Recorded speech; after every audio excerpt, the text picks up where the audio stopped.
What's up, YouTube? It's Reggie, and without further ado, let's invite the Holy Spirit to take over this stream. Dear Holy Spirit, I just ask that you speak through me, Lord. I ask that as I read your word, the Lord, you reveal new revelations that only you can reveal. I pray that you allow whoever needs to see this stream to see it, Lord. I pray that you allow me to be patient, to wait for the indication, to wait for the correction, and then wait to jump in on a continuation. Allow me to be patient and display the fruits of the Spirit so that I can have a successful green day. Um, Lord, I just put it in your hands. I put this training session in your hands. I would give this stream into your hands. Lord, let your will be done. In Jesus' mighty name I pray. Amen.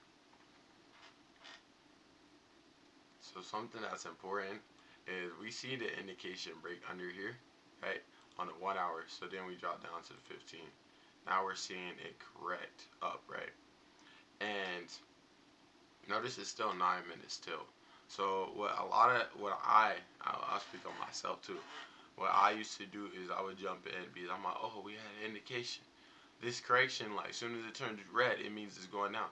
But what I realize is that the market, oftentimes, especially on the 15th, it will show the opposite way of where it's going to actually push. So right now it's building green. I guess assume it'll probably test down here and then pull back up because this was low volume. 18. Notice when we're in session here. Let me go back. When we're in session. Oh, these are 15-minute candles. That's why. 1 hour, like, notice 50, 50, 70. This was 42K. So this had a decent amount of volume, you know. But overall, we're looking for a correction on this. So we're not going to jump in here. And we're not going to let FOMO get to us where we're like, oh, what if it moves? It's like, nah, it's okay. We can wait because for market to move how it wants to move for the big push, it will indicate and then it will correct and then it will break. And realize this candle on the 1 hour we've seen it kind of close over here, but now it's actually giving us a solid, like we need a solid close on here to count as indication. So this is still part of the indication. So that's why we're not trading it, because realize it's still continuing this trend. So we're not forcing trades because we know the breakout won't come until after the correction. Like, that's just how the market moves. It will indicate, but then it will do a correction before it does the big breakout. And I've seen it every single day happen. But what I've been doing the other days is I would trade the indication, I would trade the correction, and then I'd be making. So it'd be like I'd be down money because I traded the indication, I traded the correction, and then instead of being up just all the money that I made on trading the continuation, I'm down money. So now I'm gonna either go and break even or I'm only up 5 or 6 when I done made bands. You know what I'm saying? So it's just fixing those habits. But like I said, we ain't gonna hyper focus on it too much. We done seen the indication. We're waiting for the correction. I don't expect my move to happen until like 6. So we're gonna read the word until then. And it says this. In chapter 2 it says, and it came to pass after this that David inquired of the Lord, saying, shall I go up into any of the cities of Judah? And the Lord said unto him, go up. And David said, whither shall I go up? And he said, unto Hebron. So David went up thither, and his 2 wives also, Aniam the Jezreelitess, and the Abigail Nabal's wife, the Carmelite. I feel like it's kind of crazy that every time God mentions Abigail, he still says Carmel. Nabal's wife, the Carmelite. Um, we know that all scripture is inspired by God, so I feel like it's funny that he includes that because, mind you, this is David's wife now, but Nabal was someone that didn't like David and didn't want to help David, and then God ended up, he ended up losing his life, and then David actually took his wife as his own. So it's like, it's kind of interesting to me that it's still noted that, like, you know, yeah. But I see how on my back, so bear with me, y'all. Where were we? Okay. And it says, and his men that were with him did David bring up, every man with his household, and they dwelt in the cities of Hebron. And the men of Judah came, and they anointed David king over the house of Judah. And they told David, saying, that the men of Jabesh Gilead until where they that buried Saul. So he's like, hey, these men that buried Saul, they're gaining favor with David because David viewed strongly for, like, had a strong reverence and respect for Saul. So it's like, who them choosing to bury his body, because you gotta remember the Philistines try to like play with his body and do all this extra stuff. So they like moved his body to, so he wasn't just getting violated basically. And it says in verse 5, and David sent messengers unto the men of Jabesh Gilead, and said unto them, Blessed be ye of the Lord, that ye have showed this kindness unto your Lord, even unto Saul, and have buried him. Now the Lord show kindness and truth unto you, and I will requite you this kindness, because ye have done this thing. Therefore now let your hands be strengthened, be ye violent. For your master Saul is dead, and also the house of Judah have anointed me king over them. But Abner the son of Ner, the captain of the host, took Ishbosheth the son of Saul, and brought him over to Manasseh, and made him king over Gilead, and over the Asherites, and over the Jezreel, over Ephraim, over Benjamin, over all Israel. So we see that Abner decided to take one of Saul's sons, right? One of them that was alive, and make him king over Israel. Why did he do this? Because he wanted Saul's house to still have power, you know. At this time, David's the Lord's anointed. So when David, at this point, it's pretty known that David is going to be king at this point, because Saul's dead and David's been leading like at this time for a good amount, you know. But what we see is that Abner rushes to get this man to king. But ultimately, this is where I want to harp on the fact that God's will always be done. And we're going to see this. It says, Ishmael, Saul's son, was 40 years old when he began to reign over Israel, and reigned 2 years. But the house of Judah followed David. So we see that David starts off being the king of the house of Judah only. Like, just one tribe, he was the leader. So what I realize is that sometimes when God promotes us, he will have us start humble, like humble beginnings. It won't start necessarily how we necessarily want. Like, I know for me, it's like the humble beginnings, like for trading, it's having that first green day. Like, after you done had a good amount of L's, you know, having that green day, it's like, okay, boom, I'm back in my flow, you know, kind of thing. It's like, for me, not trading indication, not feeling like I have to trade right now, but knowing, okay, if I wait, I see the indication, I see the correction, that's going to give me confidence. So when I jump in, I know my trade should hit, because I done did that analysis. Versus before, it was like I would jump in, like I'd be in right now, and I'd be like, oh, like, come on, please shoot. Like, you know, I'm kind of hoping the market goes this way. Instead of now, it's waiting. Okay, boom, I'm not even in the trade. I'm watching what the market does. Because I realized for an indication, we want it to close under here. So I want to see it close down here. So I might as well just watch the 1 hour, honestly. Because we need to see it close under this for it to truly be an indication. Because obviously, if it's closing under here, it should be like, okay, boom. You know, so when I watch it at 15, I want to see one of these candles close under here to give us a strong indication that, okay, boom, I done broke under this. I can't break under here. And then what I expect the next one is the 15s to pull the opposite way. So now we see that there, but David is that, but the house of Judah followed David, and this says in verse 11, and the time that David was king in Hebron over the house of Judah was 7 years and 6 months. So now he's reigned over them for 7 years and 6 months. So a good amount of time, right? And it says in verse 12, and Abner the son of Ner, and the servants of Ishabah the son of Saul, went out from Manaim to Gibeon, and Joab the son of Zuriah, and the servants of David went out and met together by the pool of Gibeon, and they sat down, the one on the one side of the pool, and the other on the other side of the pool. And Abner said to Joab, Let the young men now arise and play before us. And Joab said, Let them arise. Then they arose and went over by the number 12 of Benjamin, which pertained to Ishbosheth the son of Saul, and 12 of the servants of David. And they caught every one his fellow by the head, and thrust his sword in his fellow's side, so they fell down together. Wherefore this place was called Heka Hazerom, which is by Gibeon. And then it says, and there was a very sore battle that day, and Abner was beaten in the men of Israel before the servants of David. And they were 3 sons of Zerubbabel there, Joab, Abishai, Ashel, and Ashel was a light of foot as a wild warrow. And Ashahel pursued after Abner, and going he turned not to the right hand nor to the left from following Abner. Then Abner looked behind him and said, Art thou Asahel? And he answered, I am. And Abner said to him, Turn thee aside to the right hand or to the left, and lay down thee hold on one of the young men. Take thee his armor. But Asahel would not turn aside for following him. So at this point, he's following Abner. No matter, Abner doesn't want him following him, but he's still choosing to pursue after Abner. Right? And then we see Abner say this in verse 22. And Abner said to Asahel, Turn thee from following me. Wherefore shall I smite thee to the ground? How then shall I hold up my face to Joab thy brother?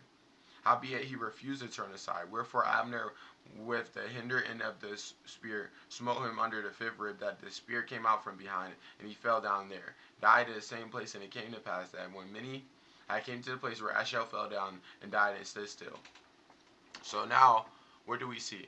We see that he chose to not to keep pursuing after Abner, and Abner had no choice but to defend himself. Because imagine, you just trying to chill, and you got this man following you, like just chasing you down, relentlessly, and mind you, the battle, you already had your little battle scuffle, and you give him like 3 opportunities that Abner's like, hey, turn to the right, turn to the left, stop following me before I have to hurt you. And he still keeps going. So I can't get mad at Abner for killing him in this situation. Because you got to think about it. Bro, is that not a threat for someone following you for an extended period of time, just pursuing after you? Like, that's definitely weird, you know? So for me, when I see that, I'm like, oh. Like, it shows me that Abner didn't want to hurt him, but he wanted to protect himself at the same time. But let's see what Joab says. In verse 24, it says, Joab also and Abishai pursued after Abner, and the sun went down when they were come to the hill Ammah, that lieth before Giah by the way of the wilderness. So we see that Joab wants smoke. Joab wants smoke for his brother because he's like, at the end of the day, regardless of what happened, you killed my brother.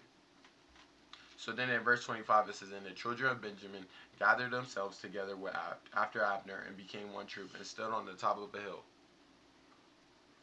Then Abner called to Joab and said, Shall the sword devour forever? Knowest thou not that it will be bitterness in the later end? How shall it be then, thou bid the people to return from following thy brother? And Joab said, As God liveth, unless thou hast spoken, surely then in the morning the people had gone up, every one from following his brother. So Joab blew a trumpet, and all the people stood still and pursued after Israel no more, neither fought there any more. And Abner and his men walked all that night through the plain, and passed over Jordan, and went through all Bidharon, and they came to Manaah.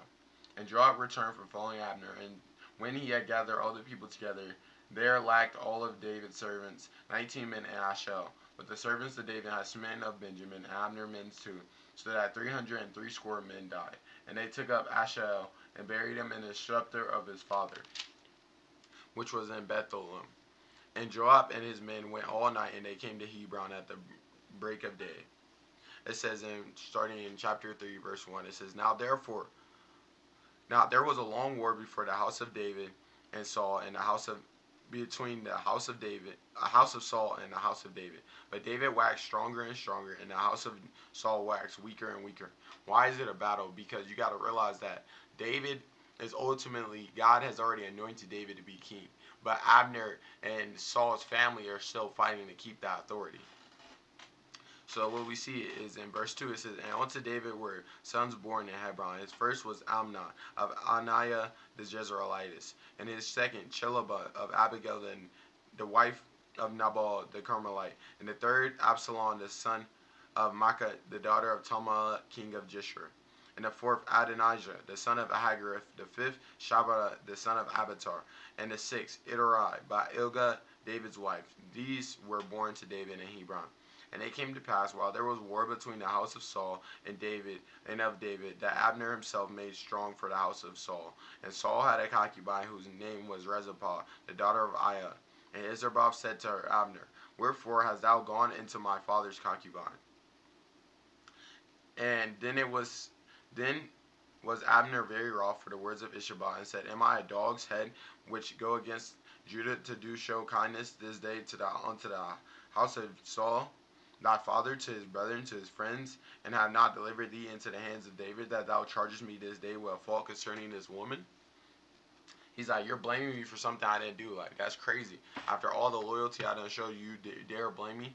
Like, that's kind of the heart posture here. And then it says, so do God to Abner, and more also, except as the Lord liveth, as the Lord hath sworn to David, even so I do to him, to translate the kingdom from the house of David, of the house of Saul, to set up the throne of David over Israel, over Judah, from Dan to Beersheba. And he could not answer Abner a word again because he feared him. Because now Abner checks him and he's like, oh well, he's like, my bad. Like, but you once you done like made someone that mad because you basically like accused them of something, you can't really just act like it's like you didn't do nothing, you know. So in verse 12 it says, and Abner sent messengers to David on his behalf, saying, who is the land? Saying, also, make thy lead with me, and behold, my hand shall be with thee, to bring all Israel unto thee. And he said, well, I will make a league with thee, but one thing I require of thee is this. Thou shalt not see my face, except thou first bring Michal, Saul's daughter, when thou comest to see my face. And David sent messengers to Ishabel, Saul's wife, saying, deliver me my wife Michal, when I espouse to me for 100 foreskins of the Philistines. And Ishabel sent and took her from her husband, even from Pilah the Lash. And her husband went with her, weeping along behind her. Then said Abner unto him, go and return, and he returned. So realize, this man just took, he took his own wife, like, mind you, this was initially David's wife. So, like, the context behind this is David was given a wife for killing these Philistines and bringing, like, the 100 fourscore. But we got to realize that Saul was not true to his word. So he actually broke that promise by actually choosing to give out David's wife. So that's why David wants his wife. So this man obviously probably got attached to her being his wife, right? But what you got to realize is that dang, hold on, I'm blanking. Sorry. So we got to realize that David was basically getting what was already rightfully his at this time. So when we skip down to verse 17, it says, and Abner had communication with the elders of Israel, saying, ye sought for David in times past to be king over you. Now then do it, for the Lord hath spoken of David, saying, by the hand of my servant David will I save my people Israel out of the hands of the Philistines, and out of the hand of all their enemies. And Abner also spoke in the ears of Benjamin, and Abner went also to speak in the ears of David in Hebron. All that seemed good to Israel, that seemed good to the whole house of Benjamin. So Abner came to David to Hebron, and 20 men with him, and David made Abner and the men that were with him a feast. And Abner said unto him, I will rise and go, I will gather all Israel unto my lord the king, that they may make a league with thee, and thou mayest reign over all that thy heart desireth. And David sent Abner away, and he went in peace. So realize, at this time, now we see Abner fully is like, hey, you know what? After whatever the king did at this point, we see that he's like, you know what? I'm not even going to let this man, I'm not going to let this dude that's not fit to be king basically reign. You know, at this time he's like, you know, I'm gonna choose to help David now because you obviously showed you're not gonna be a good king. So why would I support someone that's not gonna be a good king? I'm gonna support David. So that's kind of like the heart posture, right? At this point, that's why he's so urgently helping Abner, right? Abner's helping David at this point. It says in verse 22, and behold, the servants of David and Joab came from pursuing the troop and brought in a great spoil with them. But Abner was not with David in Hebron, for he had sent him away and he was gone in peace. When Joab and all the host that was with him were come, they told Joab, saying, Abner the son of Ner came to the king, and I have sent him away, and he is gone in peace. Then Joab came to the king and said, what hast thou done? Behold, Abner came unto thee. Why is it that thou hast sent him away, and he is gone quiet? So what we got to realize is now Joab is showing his anger towards his still resentment that he's holding on to, because you gotta realize Abner still killed his brother. Now he's holding on to this grudge that leads him to make poor decisions. But realize this is why God teaches us an important lesson of giving our anger, giving our emotions to him, because if we don't, they will drive us. They will cook us. Like, they will literally cook us. As far as our emotions will lead us to make decisions that aren't good for us. For example, every day I was trading this whole week, right? I would go down money because I was trading indication. I was trading the correction instead of just waiting for it all to end and then jumping in on a continuation. So now my lesson now I'm learning today is to control my emotions and to wait patiently for me to see, okay, I see the correction happen. Okay, now I know when the continuation happens, I can jump in. Now that's like learning from not letting your emotion drive you, but learning from your mistakes, But we see Abner still has his anger. He's asking him, like, why have you let him go in peace? And then in 24 it says, then Joab, so that's why Joab is questioning him. And it says in 25, thou knowest Abner the son of Ner, that he came to deceive thee, and to know thy going out and thy coming in, and to know all that thou doest. And when Joab was come out from David, he sent messengers after Abner, which brought him again from the well of Sarah, but David knew it not. So now he's going to get like a scouting report of where he is. Why is he doing this? Because obviously he wants to get his kid back. He wants to kill him. So it says David knew not. So David does not know this at this point.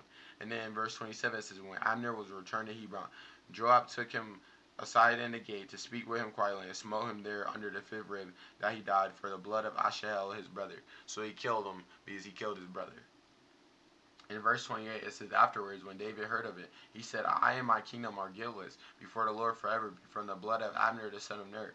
Let it rest on the head of Joab and on his father's house, and let there not fail from the house of Joab one that hath an issue, or that is a leaper, that leaneth on the staff, that falleth on the sword, or that lacketh bread. So Joab and Abishai his brother slew Abner, because he had slain their brother Asahel at Gibeon in a battle. So what we see is that this wasn't what David wanted. David didn't want him to do that. But what we also see is that David actually curses Joab. He said, let it rest on his father's house, and let it rest on the head of Joab and on his father's house. Let there not fail from the house of Joab one that have an issue.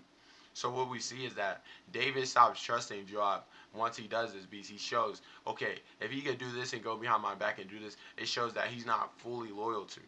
So that's something important to note, like moving forward, is that we see that he had completely disregarded what David had said. Is David let Abner go in peace, but he went behind David's back and killed Abner because he wanted his get back. And it says in verse 31, and David said to Joab and to all the people that were with him, rend your clothes and gird you with sackcloth and mourn before Abner. And King David followed up Beer.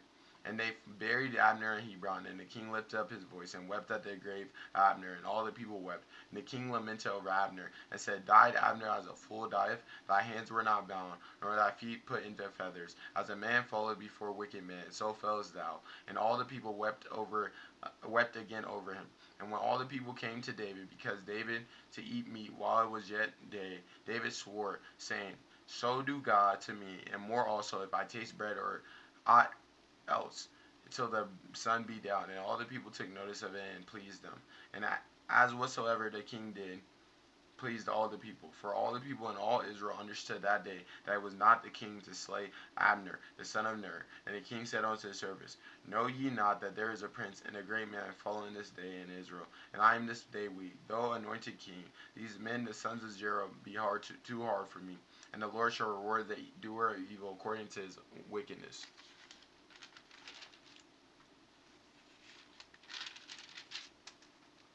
And it says in chapter 4, verse 1, it says, and when Saul's son heard that Abner was dead in Hebron, his hands were feeble, and all the Israelites were troubled. And Saul's son had two men that were captains of the bands. The names of one was Bana, and the name of the other was Rechaba. And the sons of Rimmah, Berai, and of the children of Benjamin, for Berai also was reckoned in Benjamin. And the Betharites fled to Jero and were sojourners unto this day. And Jonathan, Saul's son, had a son that was lame in his feet. He was 5 years old when the tidings came of Saul, and Jonathan had at Jezreel. His nurse took him and fled. And it came to pass, as she made haste to flee, that he fell and became lame. And his name is Mesaphilisopha. And the sons of Ramah the Besharite, and Rechaba and Benah went, and came about the heat to the day of Ishabah, who lay on a bed at noon, and they came hither into the midst of the house, as though they would have fetched wheat, and they smote him under the fifth rib. And Rechaba and his brother escaped. So now they killed the former king of Israel. Former, because they killed him, so he's no longer alive. And it says, it says, for when they came into the house, he lay on his bed in his bedchamber, and they smote him and slew him and beheaded him, and took his head and got all the way through the plain all night. And they brought the head of Ishabran unto David to Hebron, and said to the king, Behold, the head of Ishabran the son of Saul, thy enemy, which sought thy life, the Lord have avenged my king, my lord the king, this day of Saul and his seed. Realize, once again, we see a common trend where people are doing these things because they think they will gain favor with with David. And I realize this is a parallel to yesterday's video, which we'll be dropping today, where I was seeing that the young man who said he killed Saul didn't actually kill Saul, but he wanted to take credit for it because he thought he would get the approval of David. And what we got to see is that ultimately David is not someone that wants to see others die. David, every time someone dies, that David mourns them because he's like, dang, like they didn't need to die. And I think that's so important to see, like these deaths, them killing these people wasn't making David be like rejoice and be like, yeah, like that was so good. It was like he was disappointed in them because like, why are you doing this bad? Why are you doing this evil? So then it says in verse 9, and David answered Rechobah and Benaiah his brother, the sons of Rimmah and Beeroth, and said unto him, As the Lord liveth, who have redeemed my soul out of all adversity. When one told me, saying, Behold, Saul is dead, thinking he had brought good tidings, I took hold of him and slew him in Ziklag, who thought that I would have given him a reward for his tidings. How much more, when wicked men have slain a righteous person in his own house upon his bed, shall I not therefore now require blood of your hands, and take you away from the earth? And David commanded his young men, and they slew him, and cut off their hands and feet, and they hung them up over the pool of Heshbon. And they took the head of Ishabran and buried it in the sepulchre of Abner in Hebron. So what we see is that this didn't please David. David was actually angry that they did this. And I think that's important to see that. That anger was quick. Like, it wasn't a little bit of anger. He was angry, like truly angry that they did this, because it was like, why? You didn't need to do that. I didn't tell you to do that. So why are we doing this? And I realize, like, this is a lot of times where we mess up because we try to do things that we think will please God instead of going to God. And I realize, like, a lot of times when we go to God, we will know what God wants us to do and how we can please Him.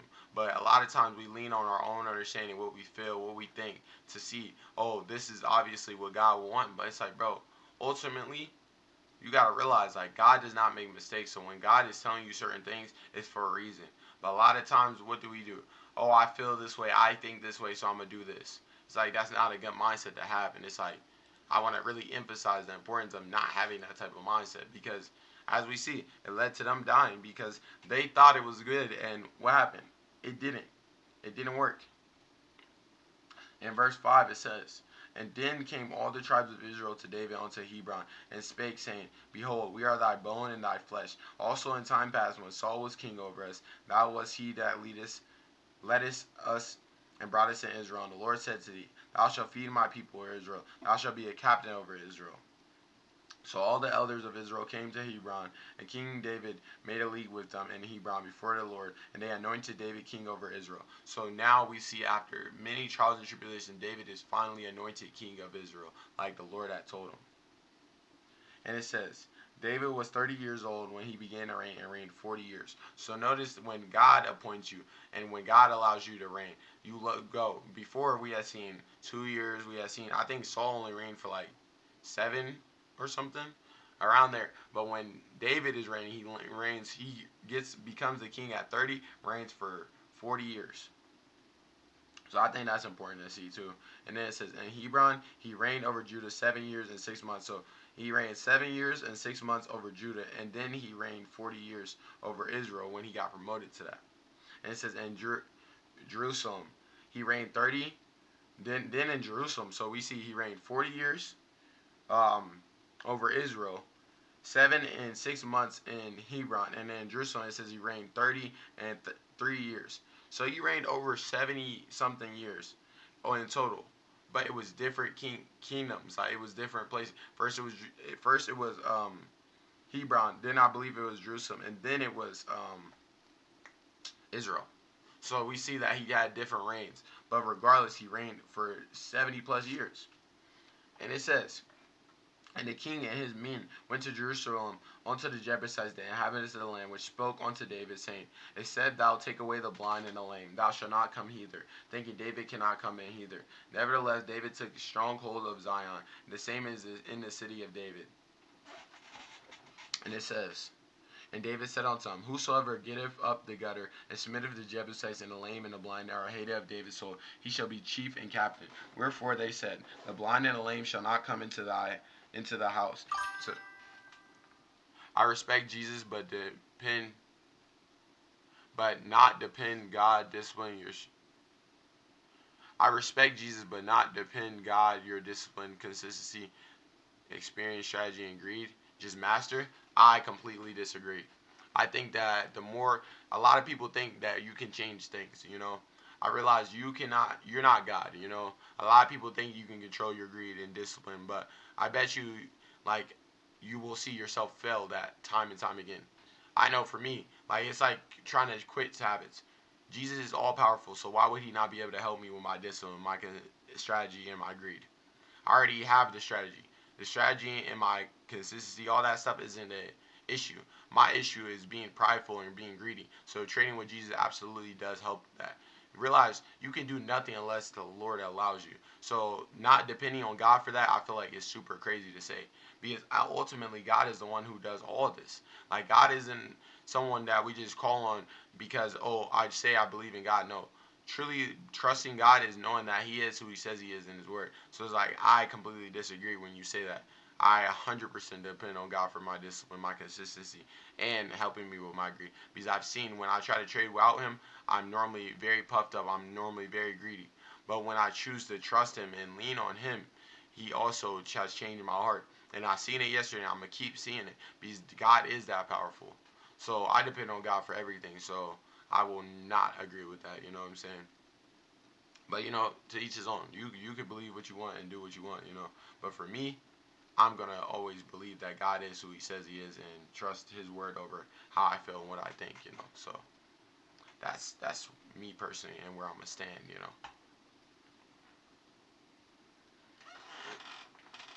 But ultimately, like I said, I traded with Jesus. Keyword I. You don't have to be like me if you don't want to. So, yeah. It says, Wherefore they said, The blind and lame shall not come into thy house. So David dwelt in the fort and called it the city of David. And David built round about Millo and inward. And David went on and grew great, and the Lord God of hosts was with him. And Hiram, king of Tyre, sent messengers to David, and cedar trees, and carpenters, and masons, and they built David a house. And David perceived that the Lord had established him king over Israel, and that he exalted his kingdom over for his people's sake, Israel's sake. So realize that he acknowledged that it was the Lord that was doing it. It wasn't himself. It was the Lord granting him this favor. And he realizes that. I think that's so important to realize, like, these things, these gifts didn't come from me. They came from the Lord giving it. And it's like, even now, if this is the indication, if this was the indication, and this is the correction, and this is the continuation, it needs to close under here. So if it closes under here, we're looking to take cells here. Why is it not pulling up mine here? That was weird. Okay. So if this does hold under here, I'm looking to get in here and make my 1500 here. We're not going to be greedy. We're just going to take our 15. Can I get it to stop at 15? Boom. We're going to have our stop loss. We're going to have our stop loss under this. But until we see it close under here, we're not looking to get in. And it's like, even if it closes all the way up here, we're going to wait for it to truly show. Because realize it's still 6 minutes. So what I think it's going to do is honestly fight back up here. But if it doesn't and it holds under here, I can now assume, okay, this is probably the continuation. But notice what's happening. It's fighting all the way back up. So, once again, I know, okay, that's not yet the correction. You know what I'm saying? The indication, the correction is still potentially going on. So that's the important things to note. And then continue on. So notice how it says that it says, and he had exalted his kingdom for his people's sake. So he says, like, David acknowledges it was the Lord that gave him that. And I think it's so important to see that David went through many trials and tribulations in his life before he became king. But realize when God exalted him, he exalted him in a way where the people respected him. Where he became king, he reigned for years, like 70 plus years he was in control. You know what I'm saying? Miss all, teach, thank you. I try, And then it says in verse 13 of chapter 5, it says, And David took him more concubines of wives out of Jerusalem after he came from Hebron. And there was yet sons and daughters born to David. And these be the names of those that were born unto him in Jerusalem: Shammah, Shubuth, Nathan, and Solomon. Ebitar also, Ishala, Nepheg, Jabiah, Eshalama, Elada, and Ephilah. It says in verse 17, But when the Philistines heard that they had anointed David king over Israel, all the Philistines came to seek David, and David heard of it and went down to the hold. The Philistines also came and spread themselves in the valley of Rephaim, and David inquired of the Lord, saying, Shall I go up to the Philistines? Wilt thou deliver them into my hand? And the Lord said unto David, Go up, for I will doubtlessly deliver the Philistines into thy hand. So God ensures the victory. I think that's so important. Kentucky US is watching. I appreciate your support. But what we see is that David consults God, and God gives him the victory. And I realize if God gives you the victory, it's nothing you can't do, you know? So it's like, Arpan, when you're saying, like, I respect Jesus, but I do not depend on God for your discipline and things like that, I completely disagree. Because to be a profitable trader, you have to display the fruits of the Spirit. You have to be patient. You have to be diligent. Like, you have to know all these things. And that's why, so like you said, like, the history is important, Miss Hall. It is 100% important. Because if we know God's history, we know what God's done, we're not going to worry about what God is doing now. We're going to trust that he's doing something beautiful, and we're going to hold on to that. It's going to carry us. It's like the same way David consulted God, and God gave him victory. Even if it was in due time, he overall came through on his promise. So like for me, when I gave trading into the hands of the Lord, he convicted me of what I needed to change. So me, it's not changing up because people say this, oh, work on your discipline. I done try to work on my discipline, all this thing, but I realized I can't do it alone. So I need to lean more and be filled with more of the Holy Spirit. I don't read my word just for show. I read my word because I know I need to be staying in my word, to be filled more with the Holy Spirit so I can be disciplined. It's like even now, I'm not trading, even though I'm like, okay, boom. Because I realize I'm not lusting after the money anymore. I'm reading what the chart says. Okay, I seen the indication. I seen the correction happen. So it's not rushing to try to jump in before it continues. It's being patient to be like, okay, I know the correction is happening. I'm going to let the correction happen, and then I'm going to jump in. 100%. And it says in verse 20, And David came to Bethel Perazim, and David smote them there, and said, The Lord hath broken forth upon my enemies before me as a breach of waters. Therefore he called the name of the place Baal Perazim. And there they left their images, and David and his men burned them. And the Philistines came up yet again and spread themselves in the valley of Rephaim.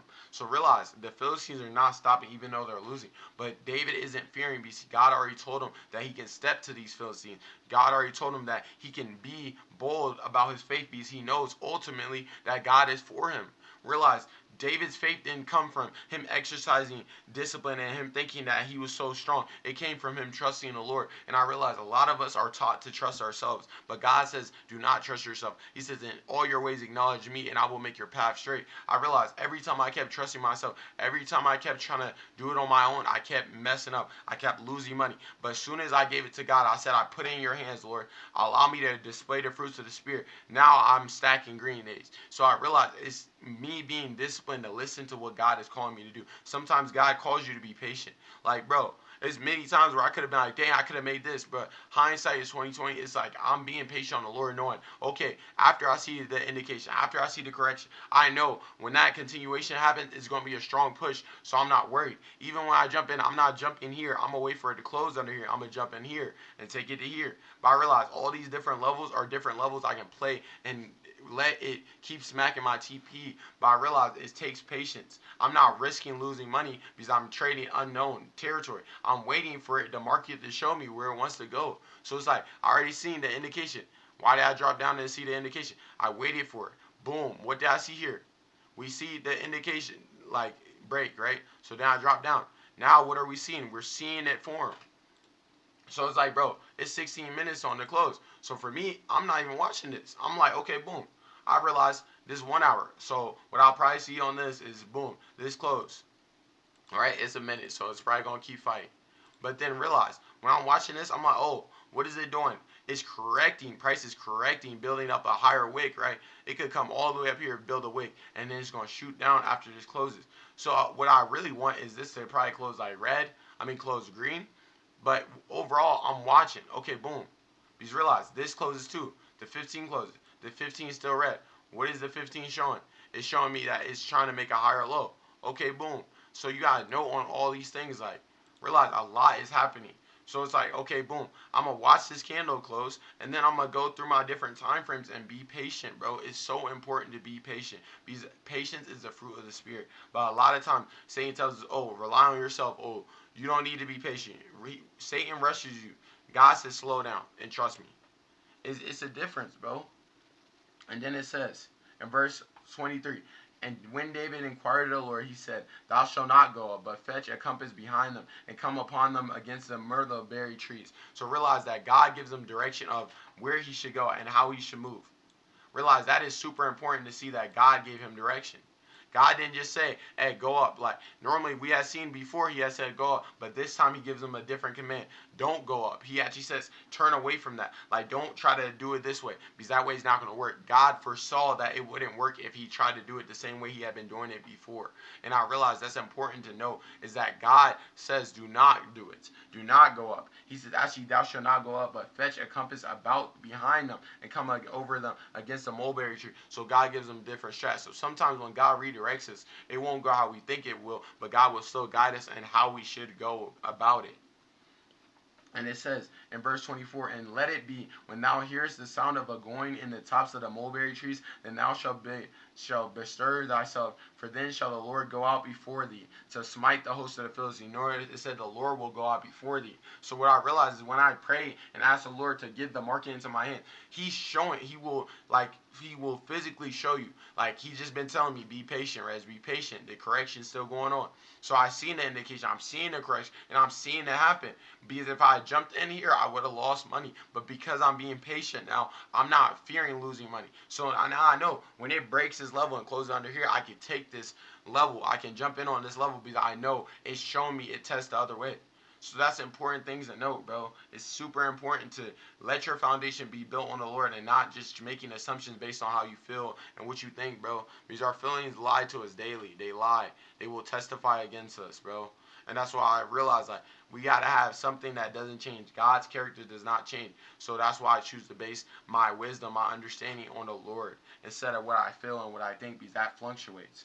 And this is in verse 25. And David did so as the Lord had commanded him, and smote the Philistines from Geba until thou come to Gazer. So now we see when David listens, he gets victory. But notice it didn't come from him just trying to make these assumptions. He waited on the Lord. He waited for the Lord to tell him when it was time to go. And I think that's so important to know that David didn't trust what he saw. David didn't trust everything around him. He trusted that the Lord was faithful to his word. So when David was told by the Lord not to go up but to do this, he did it and they won. They were victorious. So in chapter 6, it opens. Chapter 6, verse 1, it says, again, David gathered together all the chosen men of Israel, 30,000. And David arose and went with all the people that were with him from Baal of Judah to bring up thence the ark of God, whose name is called by the name of the Lord of hosts, that dwelleth between the cherubims. And they sent the ark of God upon a new cart, and brought it out of the house of Amminadab that was in Gibeah, and Uzzah and Ahio, the sons of Abinadab, drave the new cart. And they that brought it out of the house of Abinadab, which was in Geba, and accompanying the ark of God. And Ahio went before the ark. And David and all the house of Israel played before the Lord, and all manner of instruments made of fir woods, even unto the harps, and on the psaltery, and on the timbrels, and on the cornets, and on the cymbals. And it says, and when they came to Nasha thirsting for it, Uzzah put forth his hand to the ark of God and took hold for it. The ox shook it, and the anger of the Lord was kindled against Uzzah, and God smote him there for his error. And there he died by the ark of God. So realize that only priests were supposed to touch the ark of God, right? And Uzzah wasn't a priest, so when he touched it, it angered the Lord because that broke what he had said.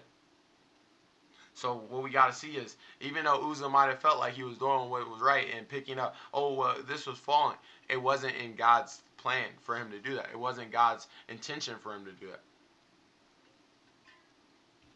So what we should learn from that is that having good intentions does not make you, does not change what God's stance is on it.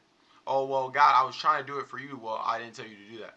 That's how God responds. Like, God isn't going to just be pleased with you because you do it and you feel like it was good. Well, I felt like this was the right decision. Well, God didn't tell you to make that decision. So it's like we got to realize that's God's heart, is to want to see us listen to Him, not to assume and guess what's right.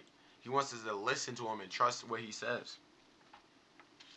So then it says in verse 8, and David was displeased because the Lord had made a breach upon Uzzah, who called the name of the place Pezron to this day. And David was afraid of the Lord that day and said, how shall the ark of the Lord come to me? So David would not remove the ark of the Lord unto him into the city of David. But David carried it aside into the house of Obed-Edom the Gittite. And the ark of the Lord continued in the house of Obed-Edom the Gittite 3 months, and the Lord blessed Odium all his household. So notice where the ark of the Lord was, they were being blessed. So then in 12 it says, and it was told King David, saying, the Lord has blessed the house of Obed and all that pertaineth unto him, because of the ark of the God. So David went and brought up the ark of God from the house of Obed into the city of David with gladness. And it was so, when they had bare the ark of the Lord and had gone 6 places, he sacrificed oxen and fatlings. And David danced before the Lord with all his might. And David was girded with a linen ephod. And David and all the house of Israel brought up the ark of the Lord with shouting and with the sound of trumpet. And as the ark of the Lord came into the city of David, Maacah, Saul's daughters, looked through a window and saw King David leaping and dancing before the Lord, and she despised him in his heart. Why did she despise him? Because she looked at him dancing and how he was doing it, and looking at himself. All right, like he's dancing for the Lord to give the Lord his praise. But in her eyes, she's like, oh, why is he doing this before all these things? She thinks he's doing it for the approval of man. But he's not. And it says in 17, and they brought in the ark of the Lord and set it in a place, set it in the midst of the tabernacle that David had pitched for it. And David offered burnt offerings and peace offerings before the Lord. And as soon as David had made an end of offering, burnt offerings and peace offerings, he blessed the Lord, the people, in the name of the Lord of hosts. And he dwelt among all the people, even among the whole multitude of Israel, as well to the women as to the men. To everyone a cake of bread and a good piece of flesh and flagon of wine. So all the people departed, everyone to his house. Then David returned to bless his household. And Maacah, the daughter of Saul, came out to meet him and said, how glorious was the king of Israel today, who uncovered himself today in the eyes of the handmaids of his servant, as one of the vain fellows shamelessly uncovered himself. And David said unto Maacah, it was before the Lord, which chose me before thy father, before all his house, to appoint me ruler over this people, over the Lord, over Israel. Therefore will I play before the Lord. I will yet be more vile than thus, and will be base in my own sight, and of the maidservants which thou hast spoken of them shall be made in honor. Therefore Michal, the daughter of Saul, had no children unto the day of her death. Realize that because she tried to accuse David, who was really doing it to praise the Lord, of this wickedness, notice she didn't have any more children. It shows, one, children was like a sign of favor with the Lord. It was a gift from God. And realize, like, her not having any more children showed that, like, she had lost the favor in God's eyes because of her own thoughts. Her, like I said, her mouth testified against her. So then in chapter 7 it says, and it came to pass when the king sat in his house, and the Lord had given him rest round from all enemies, that the king said unto Nathan the prophet, see now, I dwell in a house of cedar, but the ark of God dwelleth within curtains. And Nathan said to the king, go do all that is in thy heart, for the Lord is with thee. And it came to pass that night that the word of the Lord came unto Nathan, saying, go and tell my servant David, thus saith the Lord, shalt thou build me a house for me to dwell in? Whereas I have not dwelt in any house since the time that I brought up the children of Israel out of Egypt, even to this day. But I have walked in the tent and the tabernacle. In all the places wherein I have walked with all the children of Israel, spake I a word with any of the tribes of Israel, who I commanded to feed my people, saying, why build ye not me in a house of cedar? He's like, I didn't ask you to build me a house.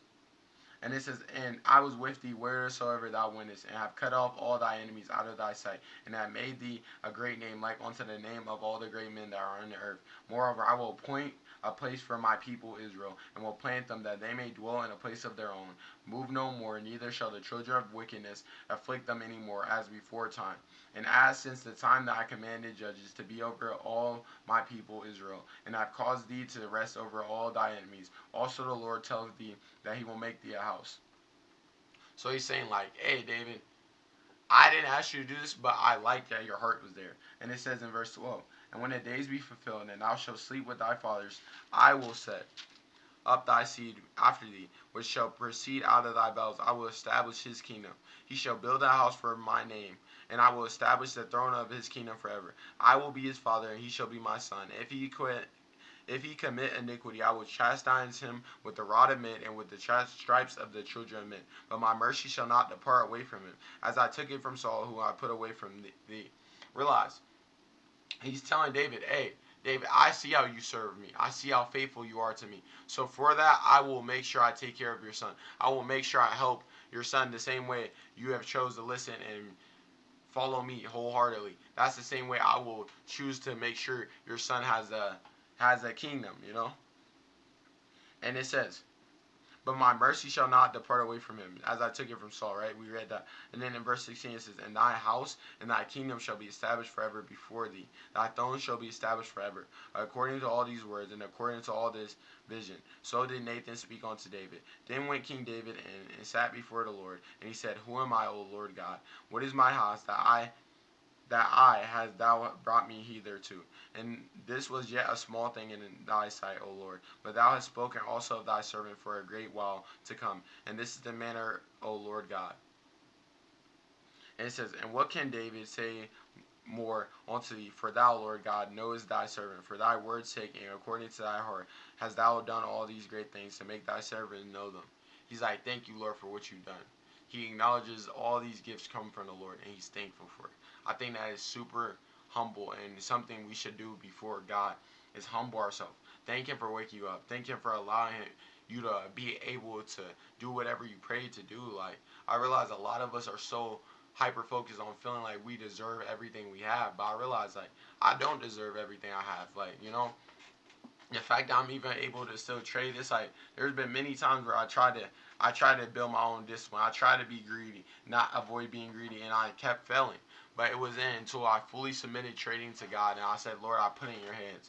If you don't want me to trade for a certain experience, like, bro, it's been hard watching this market and seeing, okay, I see the correction. I'm seeing this, you know what I'm saying? Like, being patient, but I realized that ultimately this is something God called me to do, and patience is the fruit of the Spirit. So I gotta exhibit the fruits of the Spirit as far as being patient to wait for my entry to actually show instead of just jumping in because I'm chasing the money. So this is something God had to convict me of.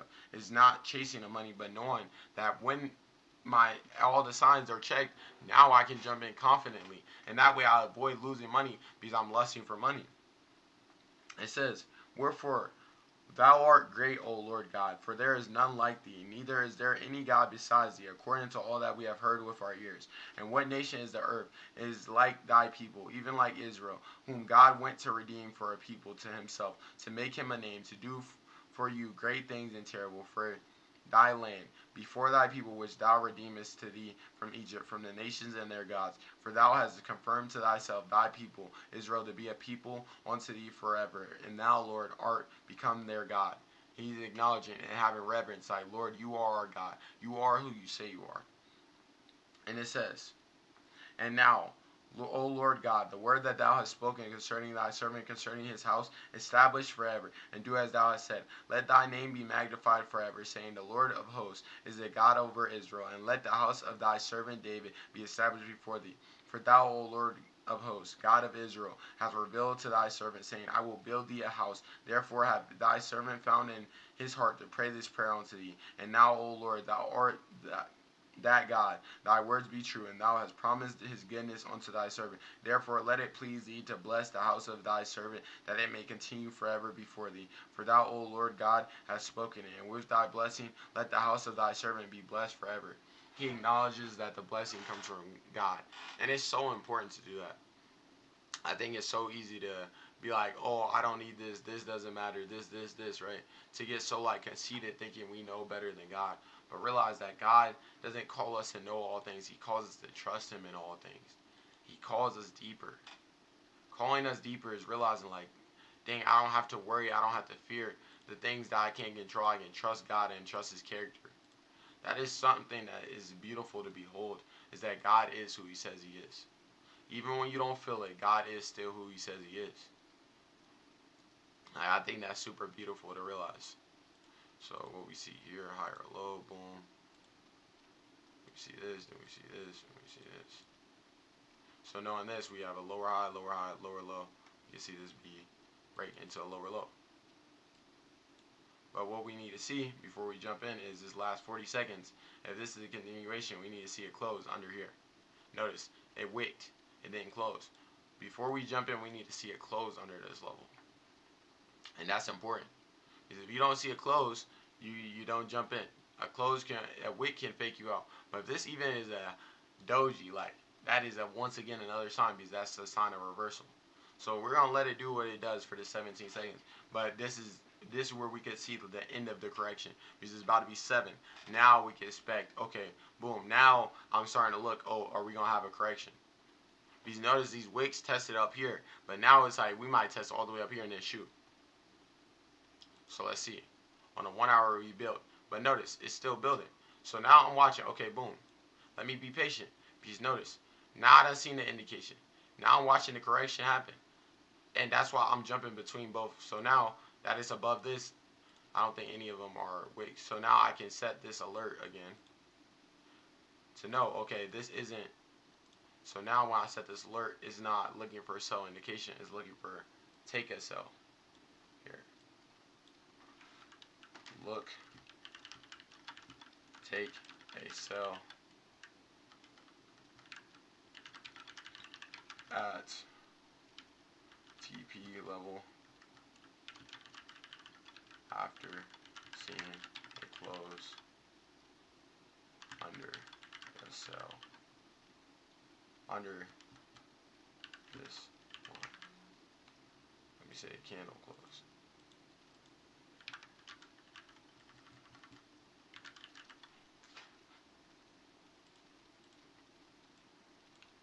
So just watching this, what do we see? We see if it's going to be on a bearish uptrend, it needs to respect this higher low. That is it is forming a higher low right now, right? So that's why I'm marking this. I'm gonna be like higher low, right?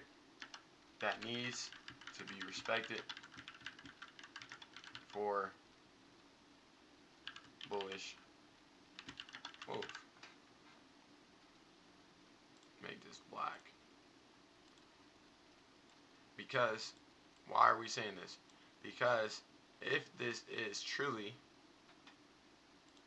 building, right? Let's look at the structure. What have we seen? We see it pushed all the way up, right? Just look at it. So what we got to see now is, okay, if it's continuing the pattern it's made a higher low, boom, boom, then it came here, then it came up here, then it pulled down. Now we see this. What can we expect? It should respect this. If it's still on a downtrend, right, we should begin under this. Should close under to continue this pattern and then go down. But like I said, we're not trying to assume what the market is going to do. We're reading what the market does. Notice this is the 4-hour time frame. So we're like, hey, don't even acknowledge the 4-hour time frame, because ultimately we're looking at the 1 hour, because that's where we're going to see more candles actually close. That can give us more direction. So what we see is it pulled all the way up here, came down here, pulled all the way up here. Now it's down here. Now we pull up. So once again, it needs to respect. It needs to make sure it doesn't break under this. So here, let me actually delete that, because now we see the sell indication. This line ends up playing as a higher low, so it can build up from there.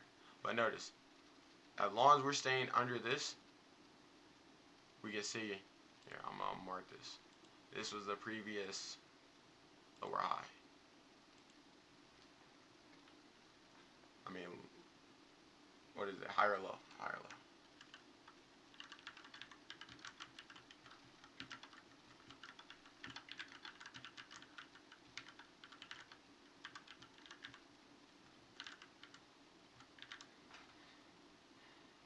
But notice it's not respecting it right now. So then when we drop down to 15, we get more data on what it's actually doing. Okay, boom. And what I've realized from watching the market like a lot, I noticed normally it typically will break to the other side too. It will indicate up here before, even if it's gonna make it move down inside. So that's an important note too. So at 5:30, we see it actually came down and broke through this. But we still haven't had an indication to the upside. So when it breaks above here, it's still an indication to the upside. So, important thing to note.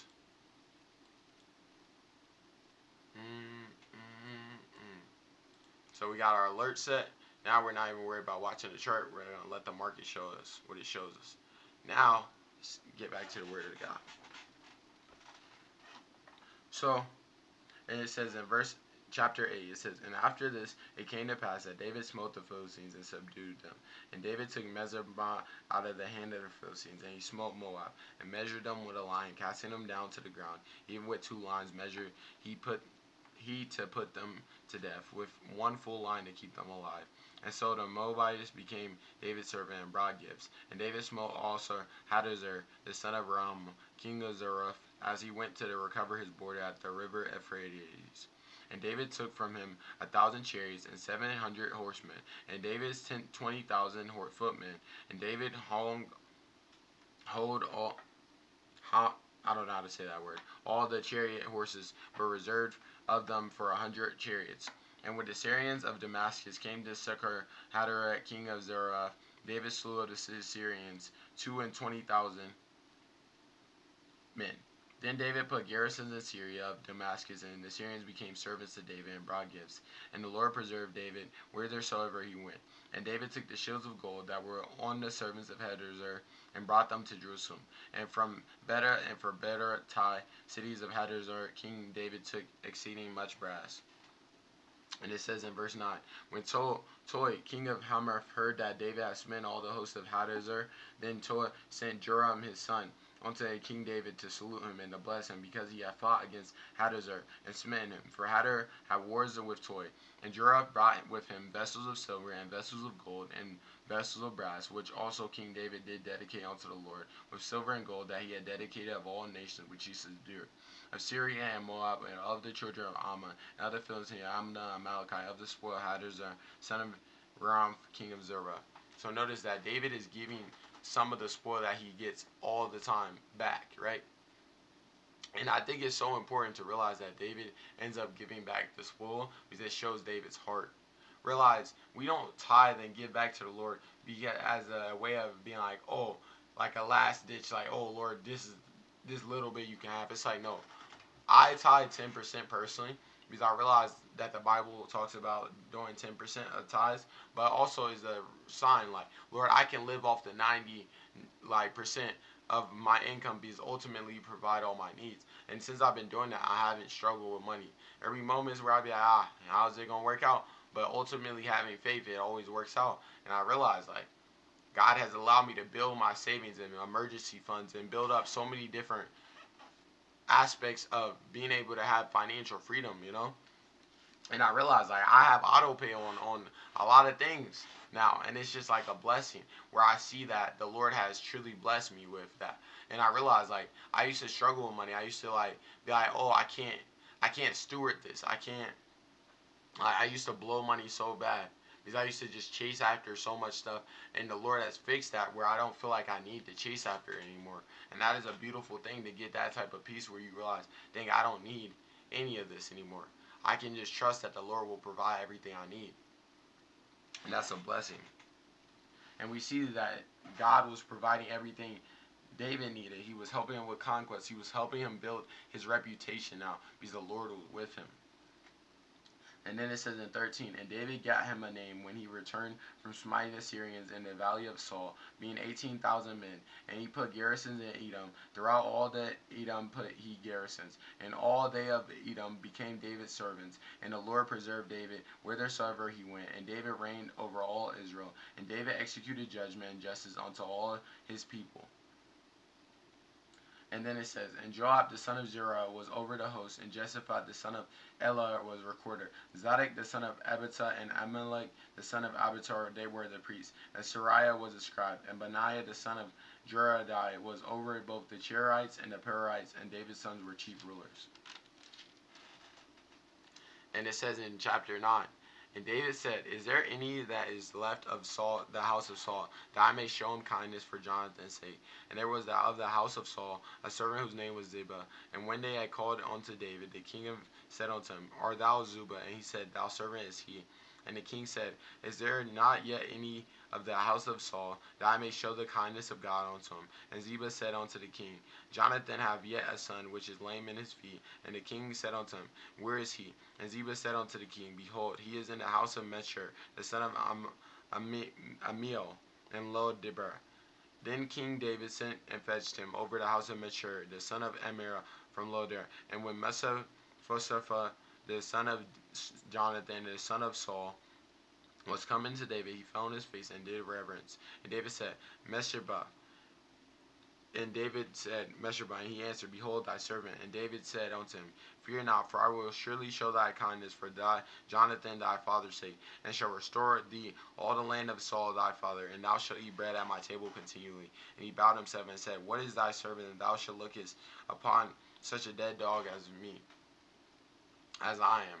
Realize that this shows how Mephibosheth viewed himself, because he was lame at this point. He viewed himself as less than, right? But David doing that little act of kindness as far as giving him the land that his father had and just helping him see himself in a different light, it brought him joy. Realize now he's like, dang, like, and realize David probably didn't realize it in that moment how much of an impact that had. But just him doing that allowed Mephibosheth to see, like, ask himself, like, ask him, What is thy servant, that thou should look upon a dead dog as I am? But now he sees, like, dang, the king thinks I'm worthy to receive this. Like, that is a blessing. And then it says, Then the king called to Ziba, Saul's servant, and said unto him, I have given unto thy master's son all that pertained to all his house. Now therefore thy sons and thy servants shall till the ground land for him, and thou shalt bring in the fruits, that thy master's son shall have food to eat. But Mizpah, thy master's son, shall eat bread always at my table. Now Zebra had 15 sons and 20 servants. So realize, not only did David provide for Saul's son, he provided for the servant of Saul's son. Now, and it says, So Mephibosheth dwelt in Jerusalem, for he did continually eat at the king's table, and was lame on both his feet. In chapter 10 it says, And it came to pass after this, that the king of the children of Ammon died, and Hanah his son reigned in his stead. Then said David, I will show kindness unto Hanah the son of Nahash, as his father showed kindness unto me. And David sent to comfort him by the hand of his servants for his father. And David and his servants came into the land of the children of Ammon, and the princes of the children of Ammon. Hey bro, can you give me one funded account? I cannot. I'm not made of money, bro. Not gonna lie. Chapter 3. And the princes of the children of Ammon said unto Hanah their lord, Thinkest thou that David doeth honor thy father, that have sent comforters unto thee? Have not David rather sent his servants unto thee to search the city, to spy out and overthrow it? Wherefore Hanah took David's servants and shaved off the one half of their beards, and cut off their garments in the middle, and even to their buttocks, and sent them away. And when they told unto David, he sent to meet them, because the men were greatly ashamed. The king said, Tarry at Jericho until your beards be grown, and then return. So realize that David was actually going to do Hanun good. He was going to look out for him. But Hanun said, like, he let the people get in and said, Thinkest thou that David doeth honor thy father, that he have sent comforters unto thee? Have not David rather sent his servants unto thee to search out the land, to spy it, to overthrow? He let the people get in his head and make him think, oh, David's just trying to scout out the land. He's not actually trying to help you. So now he does this. He basically literally attacks David's messengers and made them shameful, because like beards and things like that were like high stature. It was like a thing. That's why they were so ashamed in this moment. So it was a big thing that they did that. So then it says in chapter 10 verse 6, it says, And when the children of Ammon saw that they stank before David, the children of Ammon sent and hired the Syrians and Beverah, the Syrians of Zobah, 20,000 footmen, and of Macha, 1,000 men, and of Ishba, 12,000 men. So they're gathering an army to fight David and the Israelite people. And it says, And when David heard this, he sent Joab and all the hosts of the mighty men, and the children of Ammon came and put the battle in array at the entering of the gate of the Syrians of Zobah and Ramah and Eshtaol and Makkah were by themselves in the field. And when Joab saw that the foot The front of the battle was against him before and behind. He chose of all the choice men of Israel, and put them in array against the Syrians. And the rest of the people he delivered into the hand of Abishai, his brother, that he might put them in array against the children of Ammon. And he said, If the Syrians be too strong for me, then thou shalt help me. But if the children of Ammon be too strong for thee, then I will come and help thee. Be of good courage, and let us play the men for our people, and for the cities of our God. And the Lord do that which seemeth him good. So notice they're not afraid to split up. They're not afraid to be able to fight this battle because they realized that the Lord was with them. And Joab drew near, and the people that were with him, and unto the battles against the Syrians they fled before him. And when the children of Ammon saw that the Syrians were fled, and them fled also before Abishai, and entered into the city, Joab returned from the children of Ammon, and came to Jerusalem. And when the Syrians saw that they were smitten before Israel, they gathered themselves together, and Hadarezer sent and brought out the Syrians that were beyond the river, and they came to Hamelah, and Shaphat, the captain of the host of Hazor, went before them. And it says in verse 17, And when it was told David, he gathered all Israel together, and passed over to Jordan, and came to Hamelah.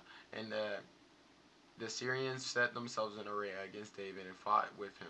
And the Syrians fled before Israel. And David slew the men of 700 chariots of the Syrians, and 40,000 horsemen, and smote Shaphat, the captain of their host, who died there. And when all the kings that were servants to Hadar saw that they were smitten before Israel, they made peace with Israel and served them.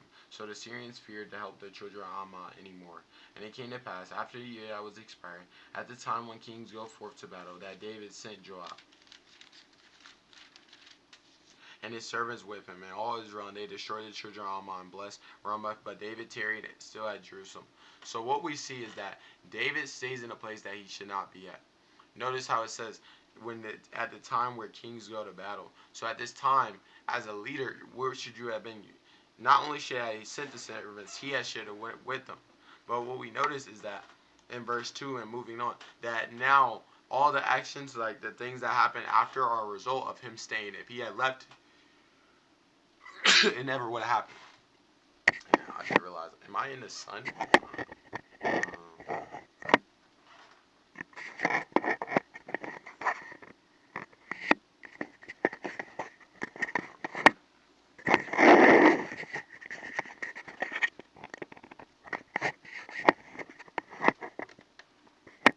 Alright, there it is.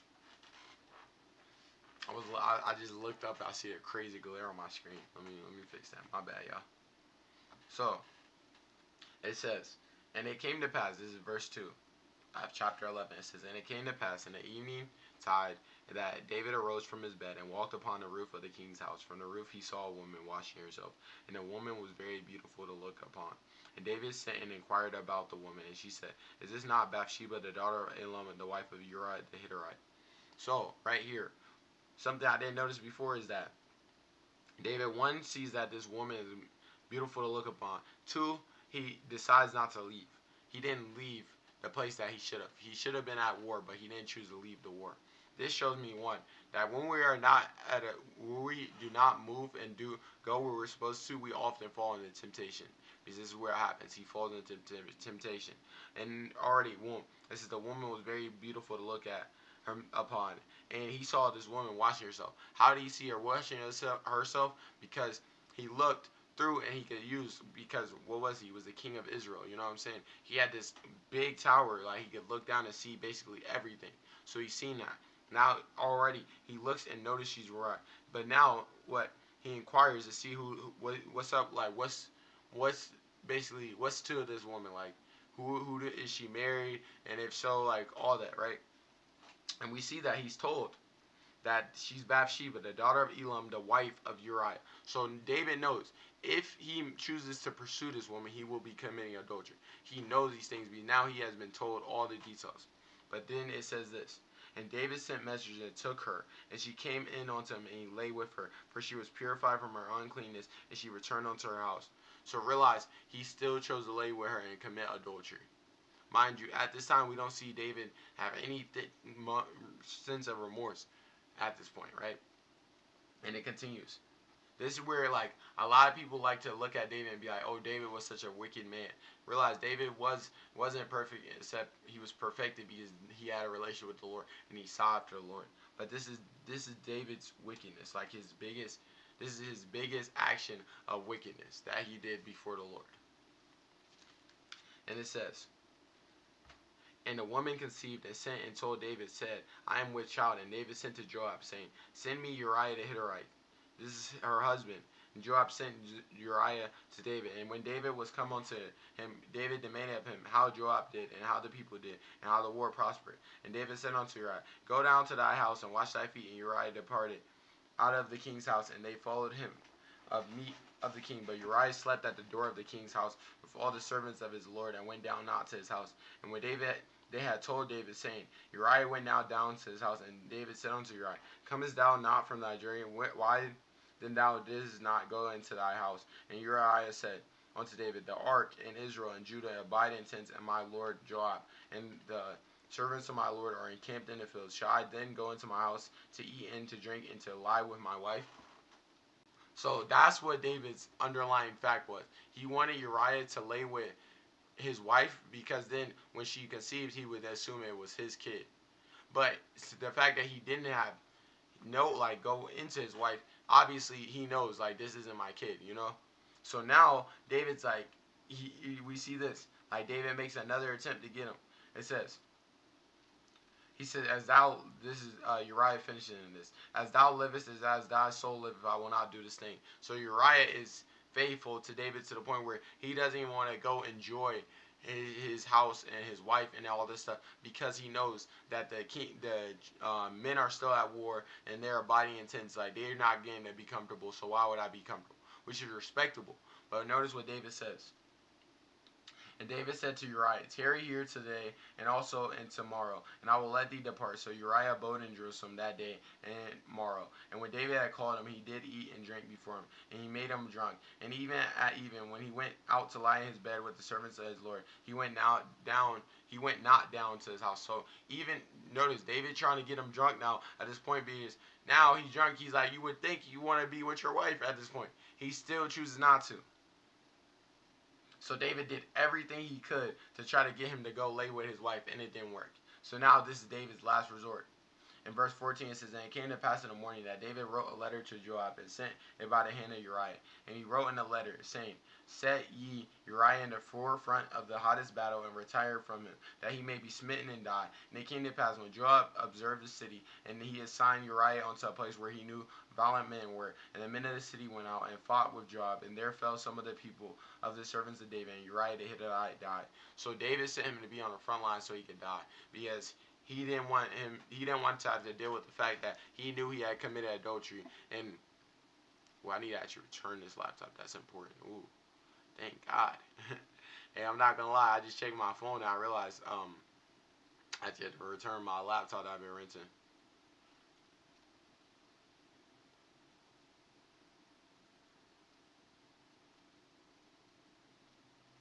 One second. I'm glad I checked that, because now I know. Okay, I definitely need.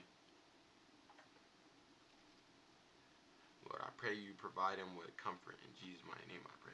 Amen.